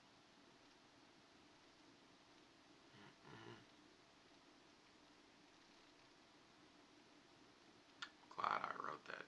That's an important note. When you write reminders to yourself, like, I can't emphasize. I used to think, bro, setting reminders and setting alerts is like only for like older people or people that like forget. It's like, nah, bro, it's so important to set those alerts, because we're human, bro. We forget things. But when you got those alerts and like those reminders, bro, it really does help you stay like balanced with everything you need to do. So now we see David slept with this man's wife. He killed this man because this man knew too much, basically. Like, he was gonna find out. That was a hard posture.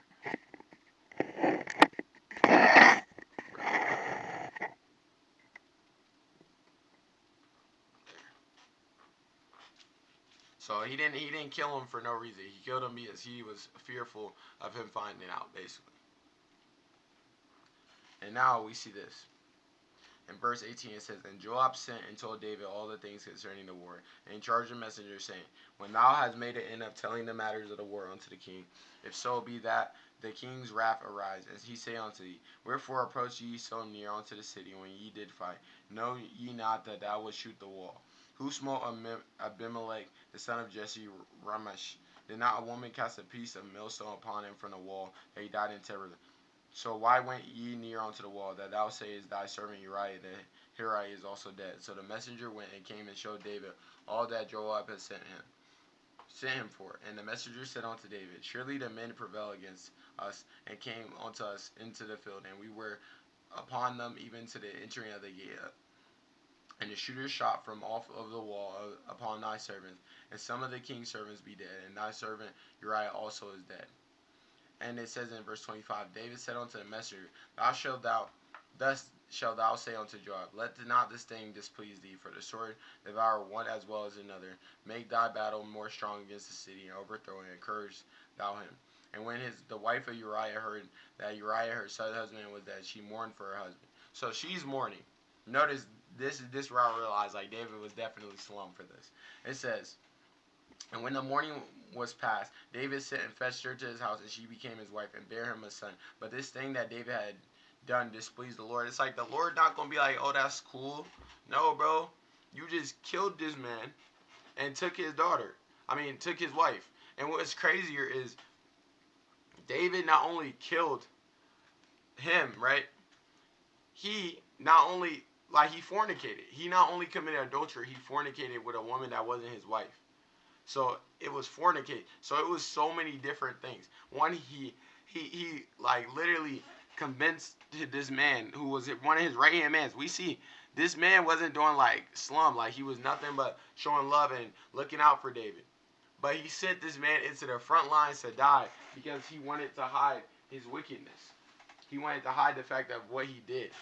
And it shows our natural nature to want to hide from the things we do is so strong, bro. Don't think you're better than David. Don't think this is something that's so crazy that I can never do this. It's no, bro.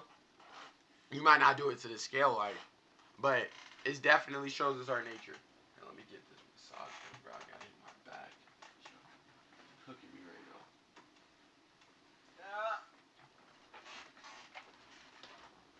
I don't want that to go over your head and make you think dang, David was such this horrible person. Because the Bible still, even with the wickedness, the Bible still calls David a man after God's own heart. And this isn't when we read about David's wickedness and his fallen points, it shouldn't be a moment to be dang, I would never do that. It should be a moment to be dang, God, if you could forgive him for this, you could forgive me for my wickedness. And you gotta realize, you're not asking God for forgiveness, you're believing that God has already forgiven you, because God has forgiven you. Jesus didn't die on the cross for you to still not believe that you're washed clean. Jesus said you are perfect and you're righteous, but you have to believe that. And the only reason why people will tell you otherwise is because they don't believe it. They don't believe that Jesus has truly washed them clean. Because if Jesus washed all your sin, what is sin is there for you to atone for? None. So what does that mean? You're no longer a sinner, you're a saint. Even though I see myself fall daily, I know that Jesus didn't lie. And that if he says I'm redeemed, I'm redeemed. I'm clothed in righteousness. That's the type of belief God wants us to have daily. And it's easy to say you believe in all these things when you're not going through no adversity, when there's no trials. But when you're going through it, bro, that's where you got to believe it even more, bro. When you see yourself relapsing into these things you know you shouldn't, and you're dang, God, I keep falling into it. That's when you really got to be you know what? Even though I fall into it, God is still who he says he is. Even though I did this, God is still who he says he is. Thank you, God, for giving me grace when I needed it. This, your shortcomings should remind you of why you need the Lord so much. It shouldn't discourage you. I feel a lot of people get discouraged. Don't get discouraged. Rejoice in the fact that God is who he says he is. That's what we should be doing. It's even with this back pain, bro. Not gonna lie. It sucks. It hurts, you know. I'm not gonna act like it doesn't. But what I realize is that the Lord is teaching me through it is that ultimately he's still for me. Even though I'm in pain, even though it hurts, you know. And sometimes it gets really bad, especially early on. Now it's definitely getting a lot better, but especially when I first started dealing with this pain, bro, it was really sharp pain, and it hurt to do basic movements. I couldn't even bend down to get in my fridge really easy. And that hurt. I was God, you gotta give me the strength, because Lord, right now it's hard, and it's I don't know how I'm gonna be able to get through it. But every day the Lord strengthened me more and more. He told me what steps I needed to take, and now I'm taking those steps. So it's That's how you got to move with the Lord. You got to move with reverence, knowing God is who he says he is. That God will help you through your ups and downs, bro. Whatever you're struggling with, trust that God is who he says he is. And when you realize that God is who he says he is, you don't worry about things you can't control. Ultimately, I can't control when my back is fully healed. But what I can do is take steps like stretching, massage gunning, using icy hot, icing, doing my recovery things consistently. Those are the steps I can take to get to the desired outcome I want. It's like I'm praying for healing, but every day I'm also taking the steps for the healing. Like, you know what I'm saying? And I realize that's just as important. Like, I think a lot of people think that, oh, if God is who he says he is, he's just going to heal me. It's like, yeah, God's going to heal you. But realize if you don't ever take the steps to do what God needs you to do, like, I realize, like, injuries, bro, are not to derail you. They're really to help you work on whatever is weak. Because if it wasn't weak, you wouldn't have got injured. And I realized, like, for me, every time I got injured, like, for me, I've had many different injuries in my life. And normally, like, I pulled my hip flexor multiple times. So I had to work on straightening my hip flexors. Then I had knee pain really bad to the point where I couldn't even dunk for a long time because it just hurt to jump. But then the Lord fixed my knee pain. After he fixed my knee pain, what happened? I learned to be like, okay, I can endure this. I see what's possible now. I fixed my knee pain, then my hamstring started hurting. So now, instead of looking to take buys above this, I'm like, oh, this shows me it's okay, that's an indication. So now I'm like, okay, I have my indication. Once again, now we see this. But looking at the market, what is the market showing us? When you have data, you track it, bro. We see, okay, boom. As long as we have this, right, we could be seeing a market switch. But regardless, we had an indication to the upside. Before we have a big push, what do we need to see? I'm going to even close this. Before we have a big push, what do we need to see? Because this wasn't the indication. This was it pushing down from here. So this is the first time we're seeing an indication above here. So what we're watching for is, once again, that indication to break, and then we want to see it correct. And then we want to see it continue. So that still applies whatever way.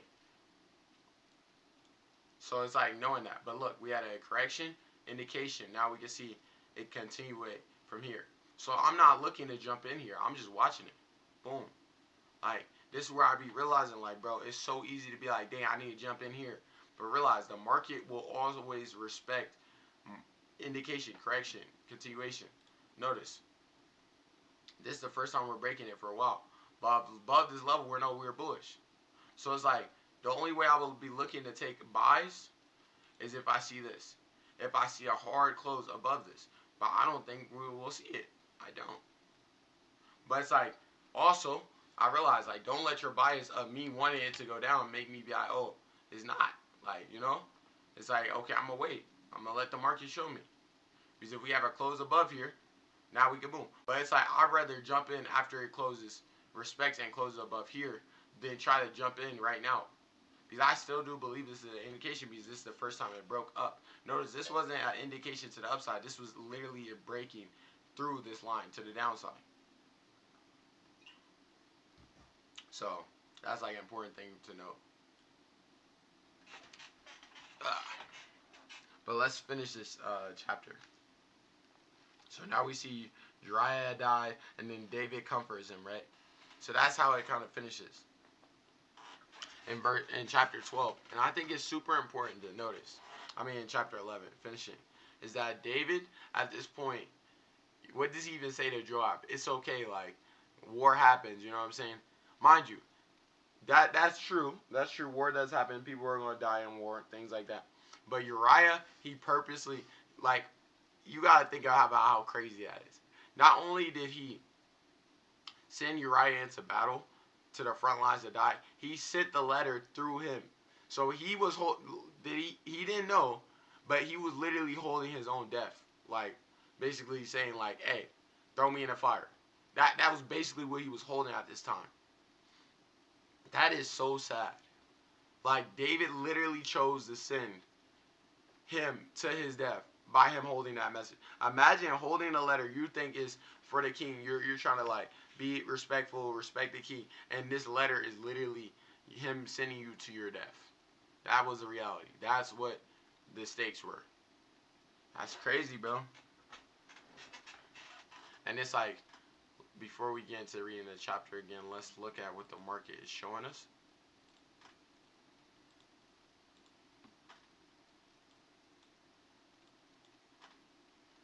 So we see pulled all the way up here. We see it had a pullback down here. And then we came up here. And now we're down here, right? So look at it. We have a higher high, a lower high. We have a high. We say, let's explain it like this. We have a low, a high. Higher low, right? Right here. And then we have a lower high. So now when we look from here, we see the high, we see the low. We have a lower high, a higher high, but then we have a lower low. But then we pull under here and make a lower high again now. So now we can expect this to make a lower, a lower high or equal high, right? And then pull back down, just keeping the structure. So that's what we're noting. Because notice, this is what it needs to do to respect structure. Because notice, we already had the lower high, so this needs to continue that. So that's why I'm saying, like, we're not looking to jump in on this indication. Because all signs so far, when it made this higher low, it's like it's going to build back down. So it's not just seeing this and being like, oh, we're on an uptrend now. No. Right now, still looking at market structure, we see a high, a lower high. A high, we see a high, a low, a high, higher high, a higher low. Then we see a lower high.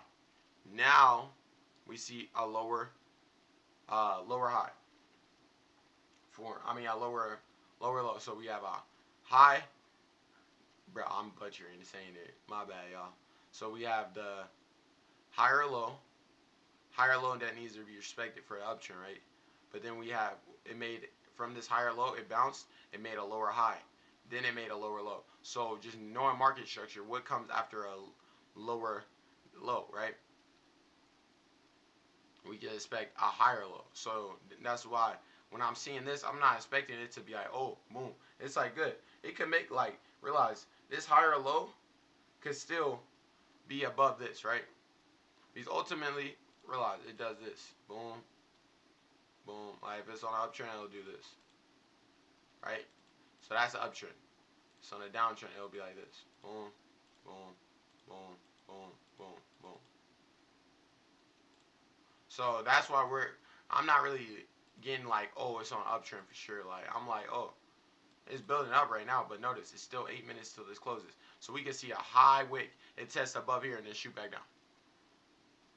So, once again, we're not rushing it. Even if it is on an uptrend, we don't need to jump in right here. Because if it closes right here, we know what can it do. We can look at have different entries. But once again, we know the market does not just shoot randomly. It has to show more data. So when it's at 8 making this strong push to the upside, I'm like, well, it's still 8 minutes to close. This is where people get faked out and you got to be disciplined to wait. So for me, it's just waiting. So let's read chapter 12. It says, and the Lord sent Nathan unto David, and he came unto him, and said unto him, there were two men in one city, the one rich and the other poor. The rich man had exceedingly many flocks and herds, but the poor man had nothing, save one little ewe lamb, which had brought and nourished up, and it grew up together with him, and with his children. And it did eat of his own meat, and drank of his own cup, and lay in his bosom, and was upon unto him as a daughter. And there came a traveler unto the rich man, and he spared to take his own of his own flock and of his own herd, to dress for the wear-frame man that was come unto him, but took the poor man's lamb and dressed it for the man that was come unto him. And David's anger was greatly kindled against the man, and he said unto Nathan, as the Lord liveth, the man that have done this thing shall surely die, and he shall restore the land fourfold, because he had did this thing, and because he had no pity. At this time, David does not recognize he's the man. Realize when it's talking about the lambs, it's talking about the wives. David had all these wives, but instead of going into one of his wives, he chose to take Uriah's wife. And realize, not only did he take his wife, he killed him. Like, so God is just in this moment calling him out on the adultery. But realize, it was deeper than that, because he knows he sent him to the front lines. He took him to wife. Like, you didn't need to take his wife. That's what God's basically calling him out on, is you didn't need to take his wife. You didn't need to do any of that. Because ultimately, did I not provide you enough? So then it says in 7, and Nathan said to David, Thou art the man. Thus saith the Lord God of Israel, I anointed thee king over Israel. I delivered thee out of the hands of Saul. I gave thee thy master's house, thy master's wives into thy bosom. Gave thee the house of Israel and of Judah, and it had been too little. I would have moreover have given unto thee such and such things. Wherefore hast thou despised the commandment of the Lord to do evil in thy sight? Thou hast killed Uriah the Hittite with the sword, and hast taken his wife to be thy wife. Thou hast slain him with the sword of the Ammon. Now therefore the sword shall never depart from thy house, because thou hast despised me, and thou hast taken a wife of Uriah the Hittite to be thy wife. Thus saith the Lord, Behold, I will raise up evil against thee. Out of thy own house I will take thy wives before thee, thy eyes, and give them to thy neighbors. He shall lie with thy wives in the own sight of the sun. Realize, he said, I will raise up evil against thee out of thy own house. So later on, when we see this happen, we should know why it happens. Because the Lord said it would happen. And it says, For thou didst it secretly, but I will do this thing before all Israel, before the sun. He's like, you wanted to do it in secret? I'm going to make sure the whole Israel knows that I'm doing it and punishing you openly. And David said unto Nathan, I have sinned against the Lord. And it said unto David, The Lord hath put away thy sin. Thou shalt not die. Howbeit, because of this deed, thou hast given great occasion to the enemies of the Lord to blaspheme. The child also is born unto thee shall surely die. So God tells him that that child will die, right? It says, And Nathan departed into his house, and the Lord struck the child that Uriah's wife bare unto David, and it was very sick. Now therefore besought God for the child, and David fasted and went in and lay all night upon the earth. And the elders of the house arose and went to him and to raise him up from the earth, but he would not, neither did he eat bread with them. Why is David fasting at this time? He's fasting because he's hoping that his fast, his remorse, his repentance will convince the Lord to maybe spare his child. That's the heart posture. And it says this, And it came to pass on the 7th day that the child died, and the servants of David feared to tell him that the child was dead. For they said, Behold, while the child was yet alive, we spoke unto him. He would not hearken unto our voice. How will it then he vex himself if we tell him that the child is dead? But when David saw that his servants whispered, David perceived that the child was dead. Therefore David said unto the servants, Is the child dead? And they said, He is dead. So notice when he sees that the child is dead, he does not, he stops fasting and doing all these things. He perceived that the child was dead. Why did he perceive that the child was dead? Because the Lord had told him that the child was dead. So now, when he was fasting and doing all these things for the child to be saved, and he sees that his that his people are now dang, they're looking at him like it's not good, you know. He's like, oh, it makes sense. Why? Because he knows, dang, this is because of my own wickedness that this happened. So that's why he stops grieving it. And it says, Then David arose from the earth and washed and anointed himself and changed his apparel and came into the house of the Lord and worshipped. Then he came to his own house, and when he required, they set bread before him, and he did eat. So now he's eating. Now he's still praising the Lord, because he realized the Lord did what he said he was going to do, but he was still with him.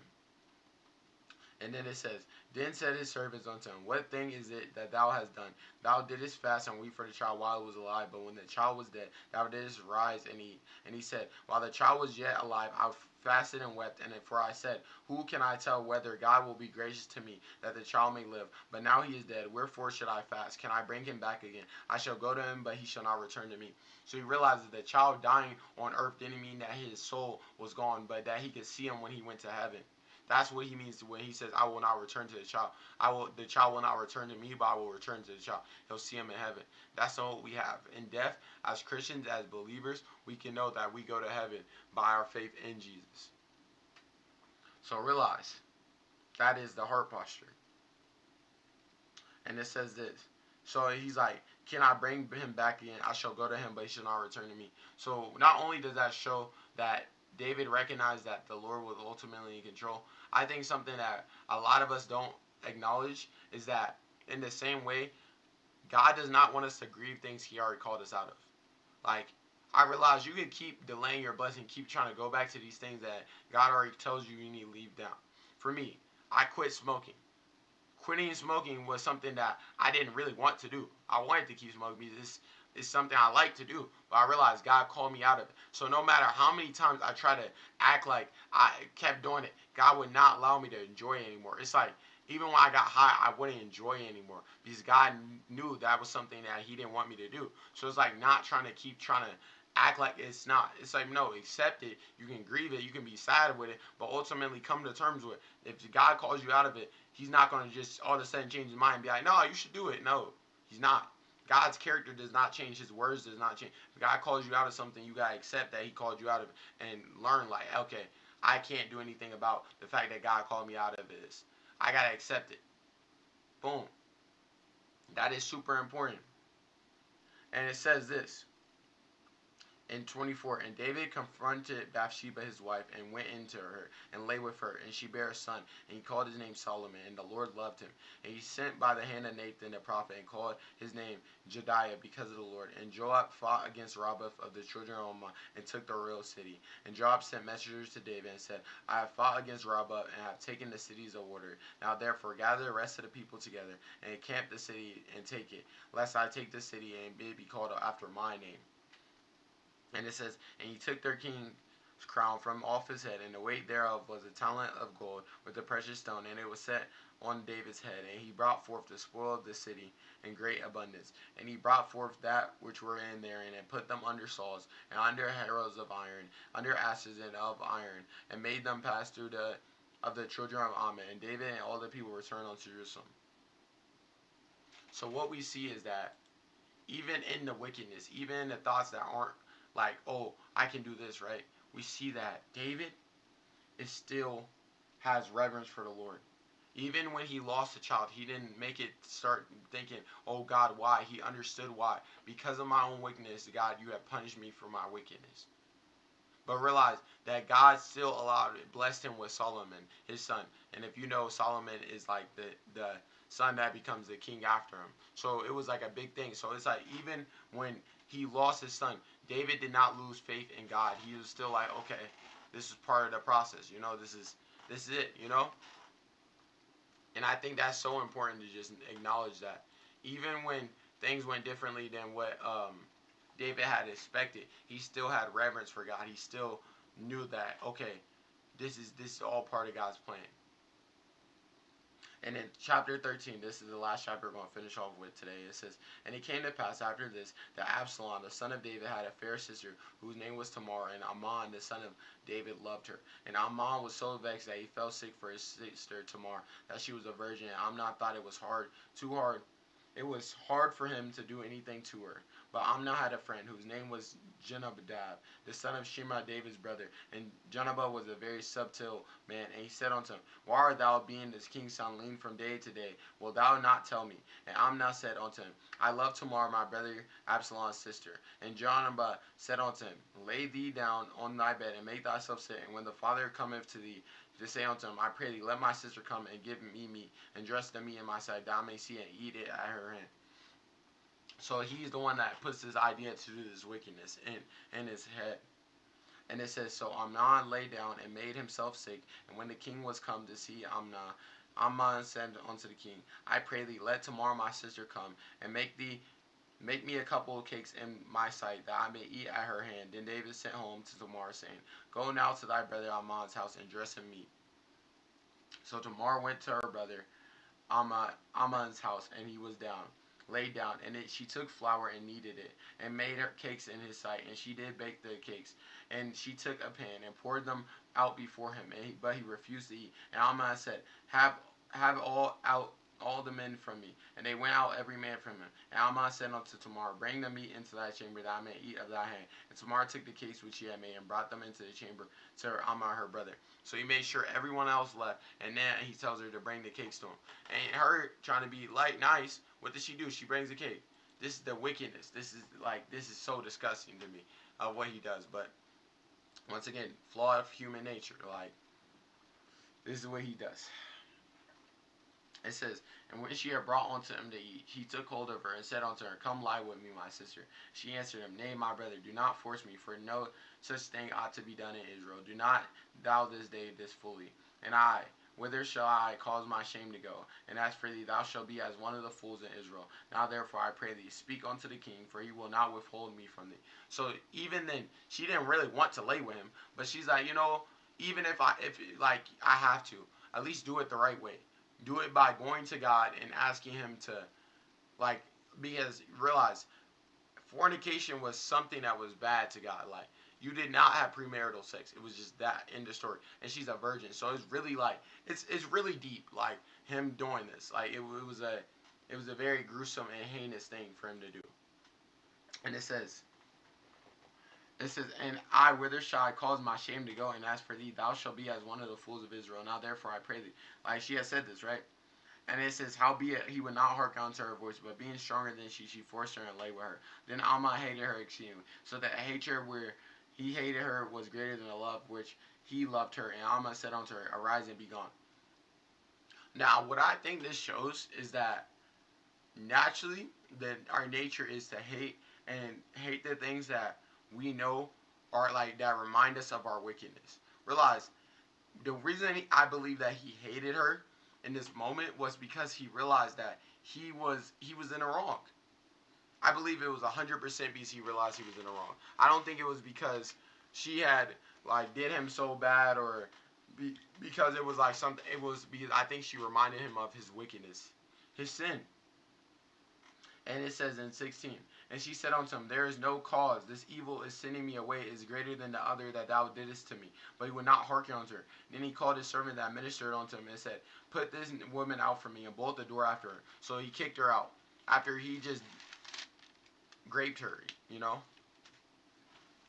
And it says, and she had a garment of divers colors upon her. For Wif's robes were the king's daughter that were virgins of Paul.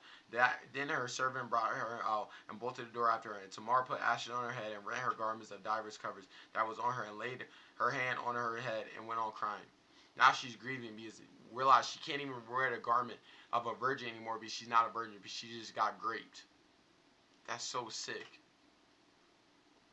And it says this. And Absalom, her brother, said unto her, have Amnon thy brother been with thee? But behold, now thy peace, my sister, he is thy brother. Regard not this thing. So Tamar remained desolate in her brother Absalom's house. So now her brother being protected, he's like, oh, he did this? Don't he? I got something for this. I got something for this. That's what he's saying. Like, he's like, don't even worry, I'm going to handle it, right? So what we see is him say that. And he said, and Absalom spoke unto his brother Amnon, neither good nor bad, for Absalom hated Amnon, because he had forced his sister Tamar. So now we see he has this hatred towards him, because he's like, you did this to our sister. Like, you did this wickedness. That shouldn't be done. You chose to do it. And I think that's important.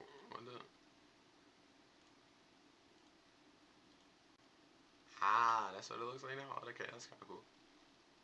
Nice. I don't know what that. So, which one? Okay, so this is the view up. What does this look like? Ooh, I don't.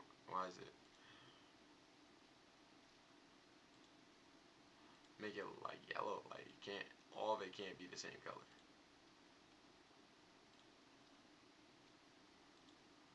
Okay.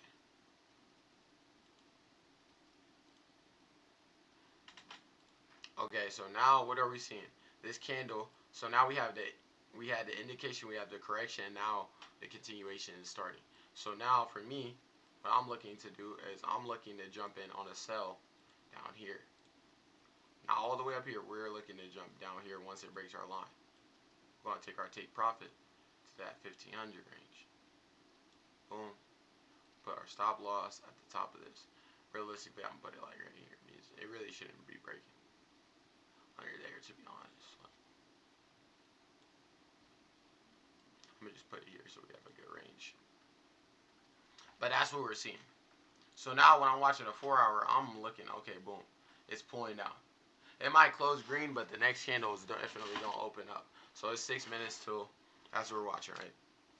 So let's finish this. Because I just think just reading this is super important. Like, because I ain't gonna lie, it's like, I can't really be mad at Absalom for what he did. And this is it. But that's what I'm saying. That's why we can't. for me, I can see the justification for him doing his action, but God ultimately is the judge, not me. So it's important to acknowledge that. Like, and it says, and it came to pass after 2 full years that Absalom had sheep shears in Balahazar, which is behind Ephraim. And Absalom invited all the king's sons. And Absalom came to the king and said, Behold, now thy servant have sheep shears. Let the king, I beseech thee, and his servants go with thy servant. And let the king said to Absalom, Nay, my son, let us not all go, lest we be chargeable unto thee. And he pressed him, howbeit he would not go, but blessed him. Then Absalom said, Nah, I pray thee, let my brother Amnon go with us. And the king said unto him, Why should he go with thee? But Absalom pressed him, and he let Amnon and all the king's sons go with him. Now Absalom had commanded his servants, saying, Mark ye now, with Amnon's heart is merry with wine. And when I say to you, Smite Amnon, then kill him. Fear not, for I have commanded you. Be courageous and valiant. And the servants of Absalom did unto Amnon as Absalom had commanded. Then all the king's sons arose. Every man got him up on his mule and fled. So realize he didn't try to hide the fact that he killed him. He was like, no. Soon as this happens, kill him. It was no moment like where he was like, nah. He was like, no, get him gone. Like, I want him to be gone. And I realized, like, people might be like, that's very strong and heinous, but you gotta realize that's how strongly he was feeling towards him, because he just raped his sister. Hopefully I don't get, like, taken down. They don't take my stream down for saying that. But that's what the reality, you know what I'm saying? I don't really care at this point, you know. But verse 30, it says, And it came to pass while they were in the way, when that tidings came to David, saying, Absalom hath slain all the king's sons, and there is not one of them left. Then the king arose and tare his garments and lay on the earth, and all his servants stood by with their clothes rent. And Jonadab, the son of Shimei, David's brother, answered and said, Let not my lord suppose that they have slain all the young men's son, king's son. For Amnon only is dead. By the appointment of Absalom, this have been determined for the day that he forced his sister Tamar. Now therefore let my lord not think that the king take this in his heart, to think that all the king's sons are dead. For Amnon only is dead. So he brings him comfort, like, nah, it's only one of them. Only one's dead. He's like, only one is truly dead. Like, it's the one that raped his sister. He's gone. He's gone. I think that is important to recognize. Like, he definitely let him know. Like, yeah, nah, it's not everyone. It's one. It's the one that did this. You know? And it says this. Now Joab, the son of Zeruiah, perceived that the king's heart was towards Absalom. Oh, no, I'm skipping. Hold on. Okay, it's in verse 34. It says, But Absalom fell, and a young man that kept the watch lifted up his eyes and looked, and behold, there came much people by the way of the hillside behind him. And Jonadab said unto the king, Behold, the king's son come, as thy servant said, so it is. It came to pass, as soon as he had made an end of speaking, that behold, the king's son came and lifted up their voice and wept. And the king also and all his servants wept very sore. But Absalom fled and went to Tamar, the son of Anabad, king of Jeshurun, and the David mourned for his son every day. So Absalom fled and went to Jeshurun, and was there 3 years. And the soul of King David longed to go forth unto Absalom, for he was comforted concerning Amnon, seeing he was dead. So it's like, his son, he's still like, bro, come back. You know what I'm saying? Like, he's still sad that overall his son had left. But realize, what he doesn't say is that, oh, like, that I'm not going to be mad. Like, at the fact that he still killed his son. Like, he still did. It's like, yeah, his son raped the girl. That wasn't good. You know what I'm saying? That wasn't good. But ultimately, it was still his son. So he still was sad about it. And what we got to realize is that even when we're sad, a lot of times, like, the reason that Absalom didn't go back is because he knew his father would feel a type of way about it. So he was like, I'm not even going to go back, because he was like, nah, I don't want to have to deal with that. So that's why he's kind of ducking out for 3 years. Kind of giving his dad time to kind of relax, you know what I'm saying? But we got to realize is that the only reason that his Amon died is because he raped his sister, and now his brother got her get back. So if you never did that, you would have never had to face those consequences. So realize, this is why we do not trust the counsel of other people. Realize, who told him to do that? That person, like this random guy, was like, yeah, you should do that. Like, that's so smart. That's why we do not just listen to anybody, bro. Don't let people that aren't truly like for you just tell you things that you want to hear. Because in that moment, he probably wanted any reason to be able to do that. It said that he had strongly desired her. He was lusting after her. But realize that wasn't good for him to do. Like that was definitely wickedness. So I want us to realize like that was the wickedness he did. It wasn't like he did a little bit of wickedness. No, he did that, you know. And there wasn't no doubt of if he did it. He knew he did it, and that's why his brother did what he did to him. So it's like, bro, regardless of how you feel on it, that's what happened, you know. And I realized that God shows us stories where we can see the wickedness that happens. And I don't think he shows these little stories for no reason. I believe he shows it to reveal the nature and the thought process we have. Realize Amnon shows us an important lesson about how normally when we do wickedness, we will hate that wickedness, the thing that reminds us of the wickedness, you know. And sometimes it's ourselves that we end up hating because we don't want to remember all the things we done did. We want to forget about it because it's easy to forget about and move on. But when you can't, when it's like grieving you constantly, when that's all you can think about, all you want to do is hold on to that guilt. But realize you are forgiven by Jesus Christ because Jesus Christ died on the cross for all your sins. They would wash you clean and make you a new creation. So you have to believe you are a new creation to truly walk in that. And what we got to also realize is Absalom shows us also that need to feel like we got to retaliate. For his sister, he wanted to make sure she got her revenge, that she got like her vengeance because he took advantage of her and she couldn't do anything because that's how if she was strong enough to defend herself, it wouldn't happen, but she wasn't. So he wanted to be her strength. So that was the reason why he acted the way. But we got to realize that God is just. God is just to do what he says he will do. And that's where I realized like that was a moment that lacked. He didn't truly have faith that that God was his avenger. That's why he tried to take matters into his own hands. So I think that's important to know. So what we see now is boom. Just look at the market structure. We see it made this lower high. Now I can expect it to come up here, make a wick all the way up here, but then shoot down. So that's what I'm thinking. To respect structure. But once again, like I said, it could break that. So when we're watching the 15, notice it tested, boom. So that's what we're watching for.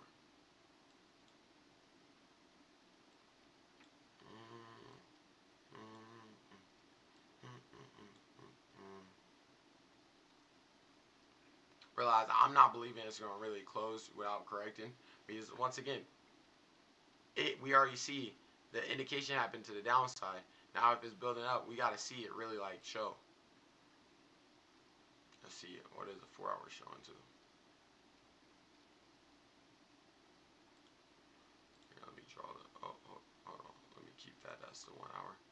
The 4 hour is showing me made a high, made a low, made a high, pulled all the way down here. High, and low is showing once again. It might wick all the way up here and then shoot down. So still overall showing me it's going here, but still looking. So that's what I'm looking for on the 1. So me, last time, I'm not really like too like, oh, this is going up. So I'm gonna keep watching the chart. I didn't see me take a trade yet because once again we're waiting for the market to show us an entry. Not gonna force a trade. So I love y'all. Hopefully this stream helped y'all. God bless y'all. I love y'all. Peace.